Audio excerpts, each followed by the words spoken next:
말씀의 제목은 문제는 기준, 문제는 기준이라는 제목으로 하나님 말씀 보겠습니다. 동화 중에 거인의 정원이라는 동화가 있습니다. 저도 읽어본 적은 없는데 아내를 통해서 들었어요. 아름다운 정원이 있는데 그 정원의 주인은 거인이에요. 그런데 그 아름다운 정원 속에는 아름다운 새들이 울부짖 이렇게 노래하고 각종 동물들이 뛰어놀고 또 많은 꽃들과 아름다운 것들이 잔뜩 펴 있고 그 가운데 많은 아이들이 즐겁게 뛰노는 소리들이 가득 찬 아름다운 정원이 있었다는 거예요.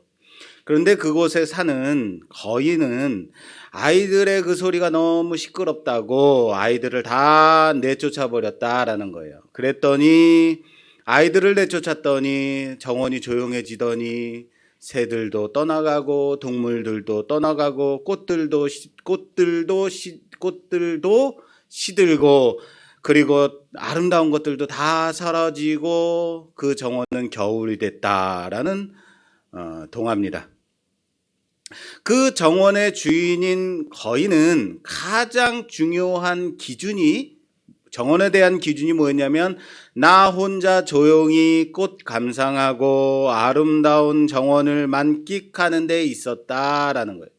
그렇기 때문에 시끄러운 아이들의 웃음소리, 뛰노는 소리는 거추장스러운 거죠. 그래서 내쫓아야만 했다라는 거예요. 요한복음 2장에 보면 가나의 혼인잔치에 초청받아 간 예수님과 그의 어머니 마리아 그리고 그의 제자들이 나옵니다. 그 잔치에서 포도주가 떨어졌어요. 혼인잔치에서 손님을 대접하는 가장 중요한 것이 떨어졌다라는 거예요. 포도주가 떨어지게 되면 잔치는 전문 용어로 파토났다라고 말할 수 있어요. 파티가 끝나고 만 거죠. 어머니 마리아가 예수님께 요청을 합니다. 그랬더니 예수님이 하인들에게 명령하세요. 손님들의 발을 씻기 위해서 담아두는 큰 항아리에다가 물을 가득 채우라라고 말씀하십니다. 자, 여기에서 한 하인이 잘난 척하고 나가서 예수님, 거기가 아닙니다. 그건요, 더러운 발 씻으라고 담아두는 항아리예요. 포도주는 포도주통에 담아야 합니다. 라고 말했다면 예수님의 기적을 맛볼 수 없었을 것입니다. 기준이 문제다라는 거예요. 기준이 문제죠. 포도주는 포도주통에 담아야 한다라는 것은 그것이 우리의 기준인 거예요. 가나 혼인잔치에서의 기준은 뭐냐면 기준은 예수님 말씀에 순종하느냐 순종하지 않느냐에 있다라는 거예요. 순종하면 기적을 맛보고 순종하지 않으면 기적을 맛볼 수 없다라는 거예요. 문제가 뭐라고요? 기준이 어디에 있느냐라는 거예요. 지난주 설교와 이어지는 오늘 본문 말씀이죠. 한 번에 다 하기가 너무 길어서 설교를 잘랐어요. 그래서 지난주와 오늘에 나누어서 보는 본문입니다. 지난주에 1절부터 10절까지 봤고요. 그 중에 지난주는 앞부분에 맞춰서 설교를 했다면 오늘은 지난주 말씀에 이어서 이제 후반부의 말씀을 조금 더 살펴보려고 하는데 우선은 지난주 설교 여러분 기억나십니까? 제가 좀 속상했던 것은 설교는 조회수가 17인데 특송은 뭐 80 몇 회. 뭐 하자는 겁니까 이거? 예, 너무 심한 거 아니에요? 예, 제가 속이 좀 좁아요. 예, 분발해 주십시오. 자, 지난주 설교 여러분들 다 까먹었으리라 생각이 돼요. 왜? 2번 이상 들으라 그랬는데 안 들었다라는 거 아니에요. 지난 설교를 되짚자면 이스라엘에게 닥친 이러한 핍박과 환난의 날에 남녀가 결혼하고 아기를 낳는다는 것, 이런 일들은 누구에게나 일어날 수 있는 일이다라고 말씀드렸어요. 아기를 숨기고 기르는 일은 모세의 가정에만 있는 일은 아니었을 거다라는 거예요.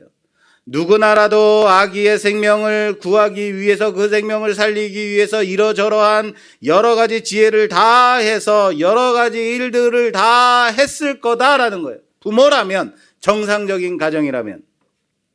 모세의 가정이기 때문이 아니라, 레위 가정이기 때문이 아니라, 기도의 가정이기 때문이 아니라 누구나 그렇게 했을 거라는 거예요. 그렇다고 모든 사람이 다 그렇게 숨기고, 그리고 갈대 상자를 만들어 거기다 아기를 담아 나일강 그곳에 두지는 않는다라고 말씀드렸어요.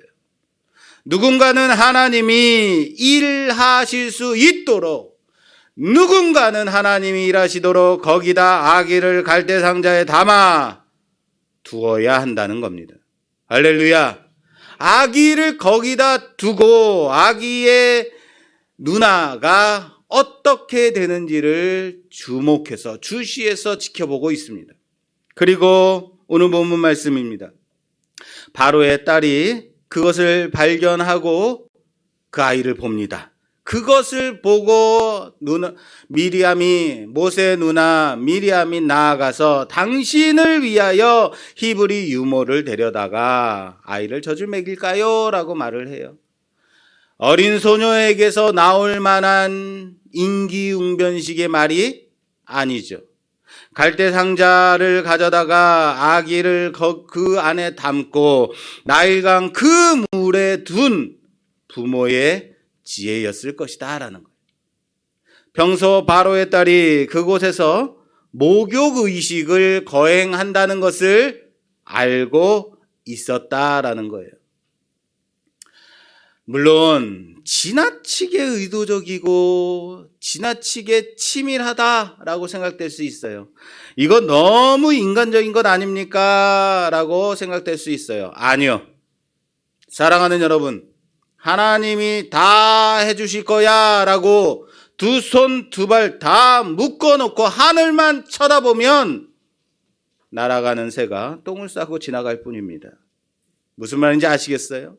이 험난한 세월 속에서 누구에게나 닥칠 수 있는 그런 일들 속에, 그 핍박 속에서 그렇게 하루하루에 내게 맡겨진 삶을 싸우며 살아갈 때 하나님의 역사가 일어난다는 사실을 믿으시길 바랍니다. 그래서 오늘 하루에 갈대 상자를 만들고 내 아들을 그 속에 담아다가 그곳 그 물에 두어야 하는 겁니다. 하나님은 우연히 역사하시지 않는다라는 거예요. 우연히 하나님께서 역사하시지 않는다라는 사실을 믿으시길 바랍니다.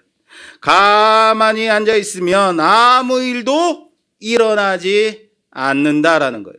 내게 맡긴 삶을 살아가다 보면, 내게 맡긴 삶을 살아가며 그 나일강에 갈대상자를 두고 주목하고 지켜보고 있어야 모든 지혜를 짜내어 아기를 살려야 한다라는 사실이에요. 그 가운데 하나님의 역사심이 있다라는 사실을 믿으시길 바랍니다.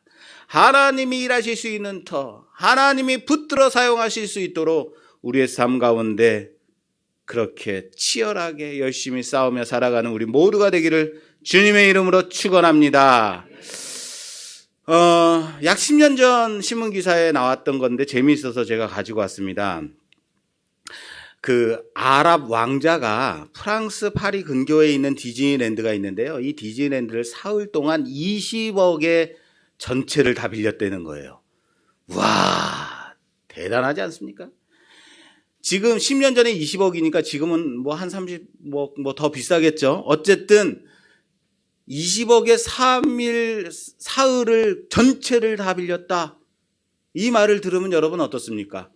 와, 대단하다. 얼마나 돈이 많길래, 와, 그 큰 디즈니랜드를 빌려 부럽다라고 생각 들진 않으십니까? 여러분, 와, 부럽다 하면 지는 거예요. 부러우면 지는 거예요. 그런데 부러워하면 안 되는데 부럽더라는 거예요. 왜요? 왜 부러울까요? 왜 부러울까요? 기준이 디즈니랜드를 전체 빌리는 데 있으면 부러운 거예요. 아시겠어요? 디즈니랜드 전체를 빌리는 것에 기준이 있으면 부러울 수밖에 없죠. 배 아플 수밖에 없죠. 그래서 지는 거죠. 그러나 기준이 디즈니랜드에서 함께 노는 데 있으면 하나도 안 부러울 거라는 거예요. 마치 아름다운 정원에 아이들의 뛰노는 소리가 없자 겨울이 되었다라는 동화와 같이 말입니다. 디즈니랜드는 북적북적대는 맛이 있어야 되는 거예요. 그리고 놀이기구를 타기 위해서 여러 줄을 기다리고 있는 그 모습이 재밌는 거예요. 다른 사람들이 놀이기구를 타면서 와 하고 소리 지르는 것을 들으면서 나는 저걸 못하지만 간접적으로 카타르시스를 느끼는 것, 그러면서 재밌는 거예요.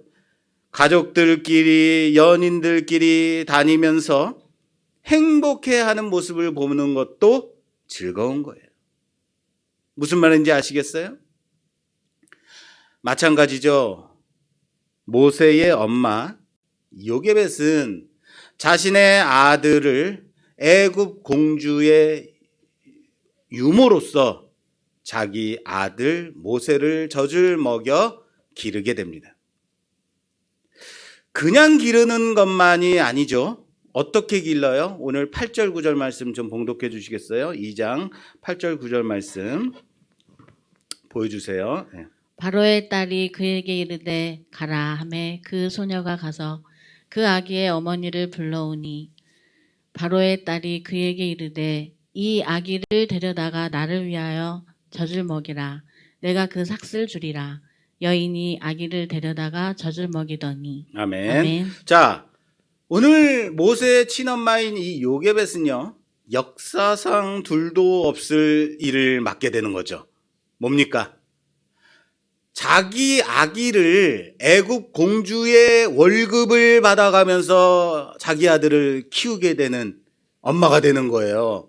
무슨 말인지 아시겠어요? 자기 아들을 살려서 젖을 먹여 키우는데도 감사한데, 자기 아들을 살려서 키우는 것만 해도 감사한데 뭐까지 받아요? 월급까지, 삭까지 받는 거예요. 요즘 말로 하자면 자녀 양육 바우처를 받는 거죠. 와, 어떻습니까? 야, 모세의 엄마는 나라에서 주는 월급까지 받아. 그러면서 아기 키워. 부럽다. 이런 생각 들지 않으세요? 나는 내 돈 들여가면서 자식 키우고 교육시켰는데 누구는 나라에서 돈까지 받아가면서 자식 키워. 세상 참 좋아졌다라고 하면 어때요? 부러운 거예요. 희한하게 저는요, 대학도 그렇고 신대원도 그렇고 다 내 돈 내가면서 다녔다는 거예요. 신학생들은요, 이래저래한 장학금들이 참 많아요. 그리고 교회에서 신학생이 다니는 그 교회 아니면 사역하는 그 교회에서 장학금이다 그래서 등록금도 많이 대주고 많이 도와주는 사람들도 많고 그래요. 그런데 이러한 것들은 저한테는 다 남일이었다라는 거죠. 그래서 그런지 우리 아이들이 저를 닮았어요. 우리 딸도 우리 아들도 그 흔한 장학금 제대로 받은 적이 없이, 받은 적 있어요. 조금 받은 적이 있는데 제대로 받은 적이 없이 꼬박꼬박 그 비싼 등록금 다 내가면서 대학 보냈다라는 거죠. 아빠 닮은 거죠. 네. 주변에서 친구들이나 아는 사람들이 그렇게 말해요. 요즘은 대학 장학금 제도가 얼마나 잘 돼 있는지 등록금은 물론이고 도리어 아이들이 용돈까지 받아가며 학교 다녀. 나는 그렇게 학교 보내. 라고 말해요. 어떻습니까? 제 마음이. 어떻겠어요? 배 아프죠. 그래도 저는 그 앞에선 쿨하게 말합니다. 야, 학교는 원래 내 돈 내고 다녀 있는 거야. 그래야지 돈 아까운 줄 알아서 내가 공부 열심히 하는 거야. 나 봐. 그래서 열심히 공부했잖아. 내가 신대원에 갔는데 교수가 딴 얘기하고 1시간 동안 딴 소리하고 가면 내가 얼마나 기분이 나빴는지 알아? 내가 이거 얼마를 주고 듣는 강의인데 이거 그냥 말도 안 돼. 나 이러면서 배웠어. 내 돈 내고 배워야 공부 열심히 하는 거야. 그런데 뒤돌아서서는 어때요? 못내 아까운 거죠. 배 아픈 거죠. 그렇게 용돈 받아가면서 학교 다니는 애들이 부러운 거죠. 그런데 어느 날 돌아서 곰곰이 좀 생각해 봤어요. 내 동기 신학생이 이제 목사 안수까지 받았는데도 불구하고 신학생 때 받았던 등록금 대출금을 아직도 갚지 못해서 아직도 갚는 그런 동기 목사가 있더라고요. 신대원 시절에 보면요, 학생 중에 주변에 등록금은 어떻게 조달해야 되는지 고민뿐만 아니라 등록금은 고사하고 학교 다닐 교통비도 없어서 쩔쩔매는 그런 동기들, 그런 신학생들 많이 봤어요. 그렇습니다. 저는요, 고생스러웠을지는 모르지만 제가 직업 가지고 투잡도 뛰고 쓰리잡도 뛰고 하면서 등록금 내 돈 내가면서 꼬박꼬박 내가면서 학교 다니고 그러면서 그것으로 끝나는 게 아니고 가정도 잘 꾸며왔다라는 거죠. 공부하면서도 자녀까지 키우고 대학 등록금 다 내가면서 그렇게 열심히 살 수 있었다는 게 감사하더라고요. 제가 언제 배가 아팠었다고요? 제가 왜 배가 아팠다고요? 기준이 내 돈 내느냐에 있으면 배가 아픈 거예요. 기준이 내 돈 내느냐, 남의 돈 받고 다니냐에 있을 때 배가 아프더라라는 거예요. 기준이. 그럼에도 불구하고 하나님이 감당케 하셨느냐에 있으면 절대 부럽지 않은 거죠. 안 그렇습니까? 이 분위기는 그래도 남 돈 받고 가는 게 좋아요. 뭐 이런 분위기예요. 저를 닮아서 좋습니다. 이렇게 생각할 수 있어요. 요게벳의 옆집에 사는 또리 엄마가 야, 저 집 모세 엄마는 월급 받아가면서 지 자식 키운대 하면 어떻겠어요? 배가 아프겠죠. 모세 엄마 요게벳도 그래요. 내 배 아파서 낳은 모세예요. 내 배 아파서 낳은 나의 사랑하는 아기예요. 잘생긴 그 아들, 내 젖 먹여 키운 내 아들, 애굽 공주의 아들로 줘야만 한다라고 생각하면 어떻겠어요? 나는 죽어도 안 돼. 나는 죽어도 그럴 수 없어. 어떻게 내 배 아파서 난 아들 어떻게 저 애굽 여인에게 줄 수 있어? 라고 생각한다면 나는 안 되지라고 하면 배 아픈 거죠. 모세의 형과 모세의 누나도 그랬을 겁니다. 엄마, 아빠, 저 막내 모세는요, 궁궐에서 등 따시고 배부르게 먹으면서 기름진 그런 삶을 살아가요. 그렇게 생각한다면 어떻겠어요? 부러울 거죠. 이스라엘 백성들도 그렇습니다. 왜 우리 민족이 이 애굽 땅까지 내려와서 이 고생하냐라고 생각한다면 저 애굽인들을 비교하면서 볼 때는 배 아픈 거죠. 부러운 거죠. 부러우면 어떻다고요? 그렇죠. 부러우면 지는 거예요. 뭔 말인지 아시겠어요? 부러워하면 지는 건데 사랑하는 여러분, 솔직히 부럽더라는 거죠. 기준이 편하고 부하고 나의 권리를 내가 정당한 권리를 내가 받는 게 맞아라고 생각한다면 부러울 수밖에 없는 거예요. 그래서 우리는 항상 지는 겁니다. 그래서 세상을 보며 항상 부러워하다가 항상 지는 거죠. 기준이 어디에 있기 때문에, 기준이 세상에 맞춰 있기 때문인 거죠. 문제가 뭐라고요? 기준이에요. 기준이 어디 있느냐. 어느 날 아들이 아내에게 톡을 했어요. 엄마, 나 3,000원이 필요한데 좀 붙여주세요 라고 했더니 요즘 워낙 이런 톡들 많이 오잖아요. 이런 톡 많이 와요. 이런 톡들이 워낙 많이 와서 이런 보이스피싱이라 그러죠. 보이스피싱인지 알고 아내가 야, 너 아들 맞아? 라고 했더니 아들이 말했어요. 맞아, 나 성윤이야. 하고 우겨요. 그랬더니 엄마가 미심쩍어서 물어봐요. 너 엄마가 가장 좋아하는 게 뭐야? 라고 물어봤더니 아들이 귀찮다는 듯이 대답합니다. 아빠. 그랬더니 너 내 아들 아니지? 너 누구야? 너 누구야? 막 다그쳤어요. 그랬더니 그 아들이라고 생각했던 그 사람이 말하는 게 다시 대답합니다. 아니 미안. 아빠 아니고 청양고추.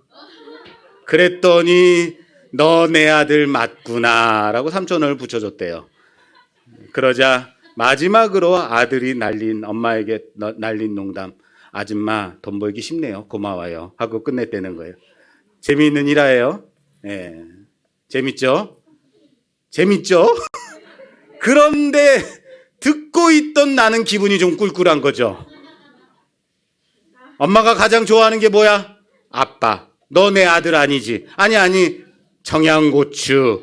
그래, 너 내 아들 맞구나. 이거 뭡니까? 나는 지금 청양고추한테 진 거예요. 기준이 내가 이기느냐 지느냐에 있으면 청양고추한테 졌더니 기분이 어때요? 꿀꿀한 거죠. 기분이 이상한데? 말을 듣는데 좀 이상해. 나는 지금 청양고추하고 아내를 놓고 싸우고 있는 거죠. 내가 사랑받니? 네가 사랑받니? 네가 1등이니? 내가 1등이니? 그렇다고 여러분 생각해 보세요. 그렇다고 여보 당신 지금 뭐라고 하는 거야? 라고 하면 옹졸한 남편 되는 거잖아요. 야, 이거 잘들 한다, 잘들 해 하면 삐진 거 티 나는 거잖아요. 그냥 듣고 그냥 모른 척 하고 있는 거죠. 그러면서 뒤돌아서서 청양고추한테 그냥 화풀이 하는 거죠. 너는 세상 그런 식으로 맵게만 살면 돼. 너는 그딴 식으로 살면 안 돼 하고 청양고추한테 군시렁 되는 거죠. 무슨 말인지 아시겠어요?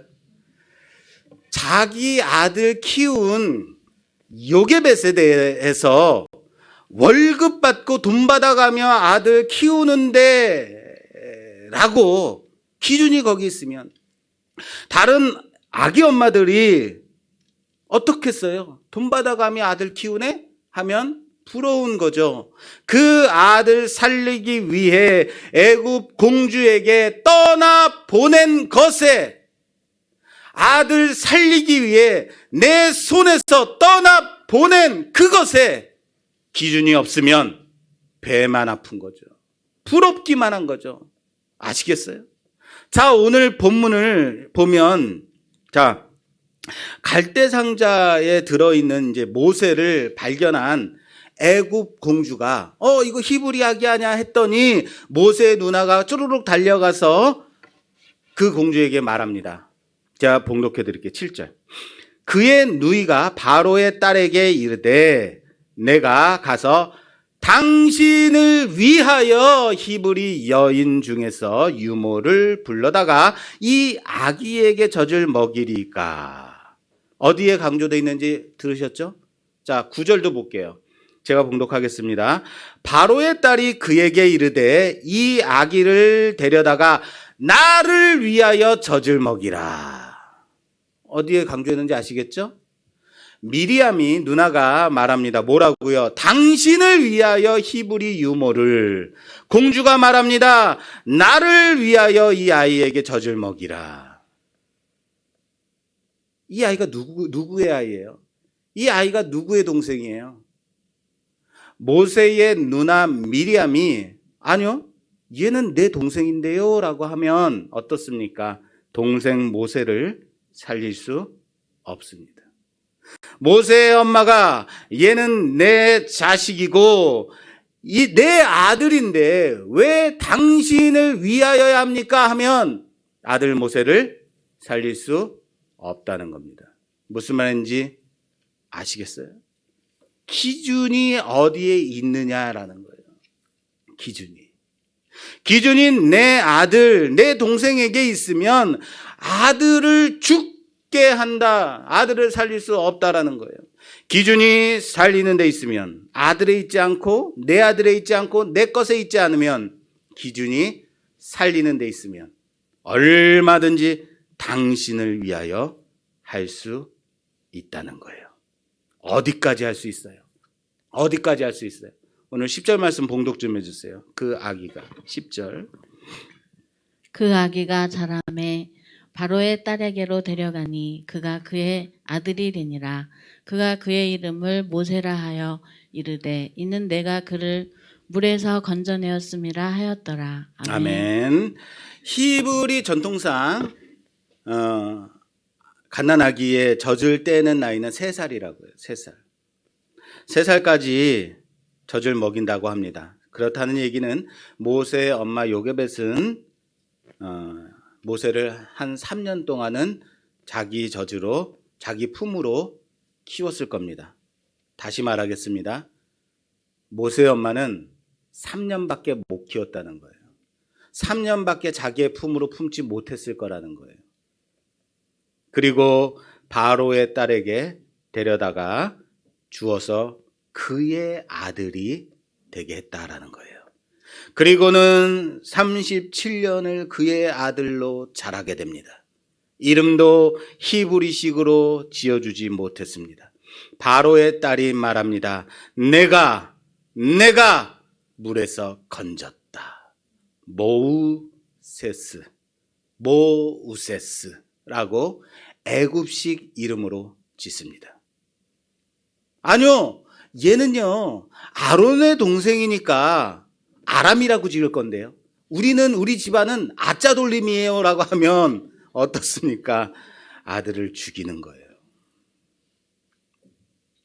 부모는 언제나 멀리서 모세의 자라나는 것을 안타깝게 바라봤을 겁니다.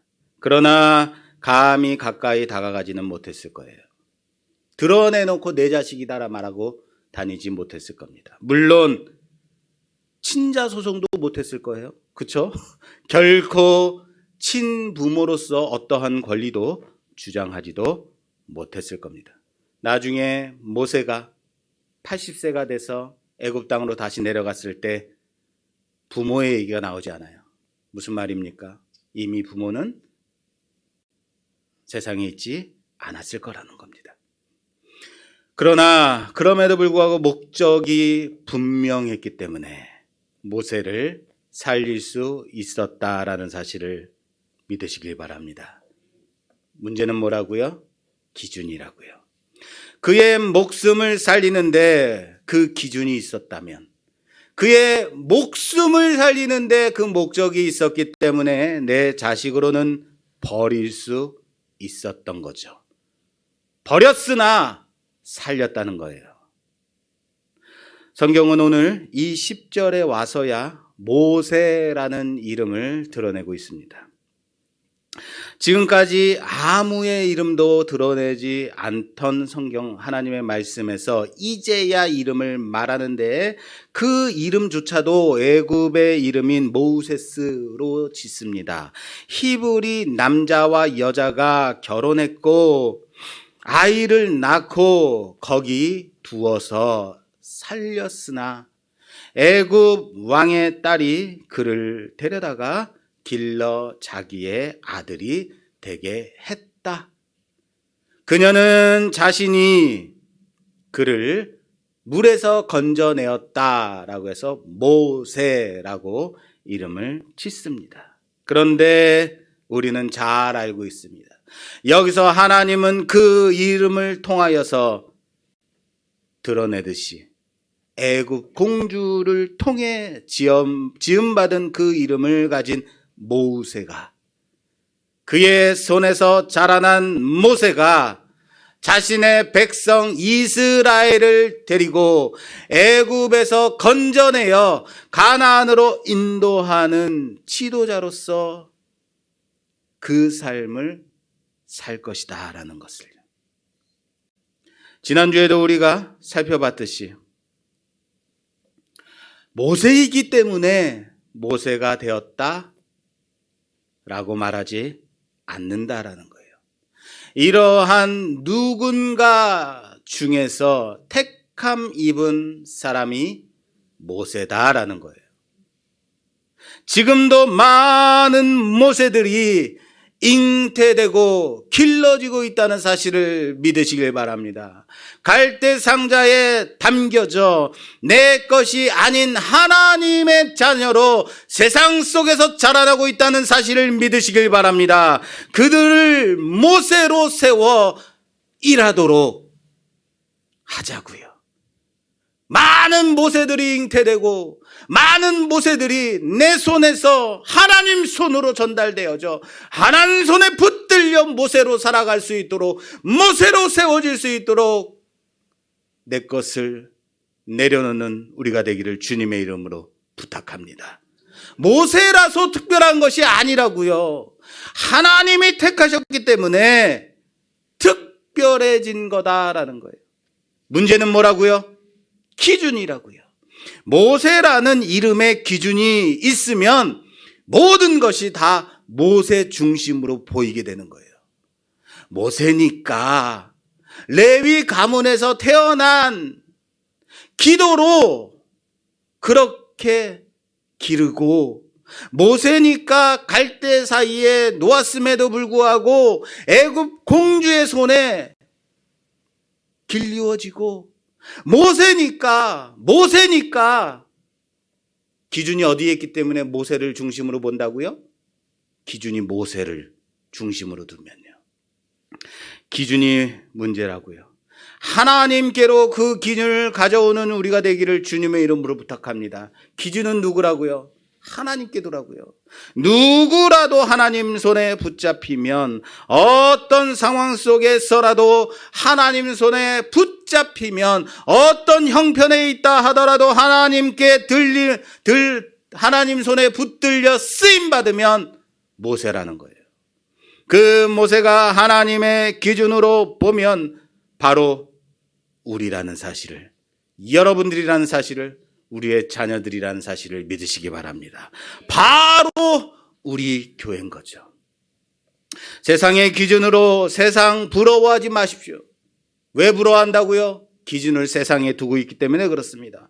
부러워하면 지는 거라고요. 말씀 교회 갈대 상자 삼아 하나님의 구원의 방주로 물에서 구원함을 얻어 그 백성 구원의 역사 속에 살아가도록 그렇게 물에서 건져내는 사람, 하나님 손에 붙잡힌 아무개인 거죠.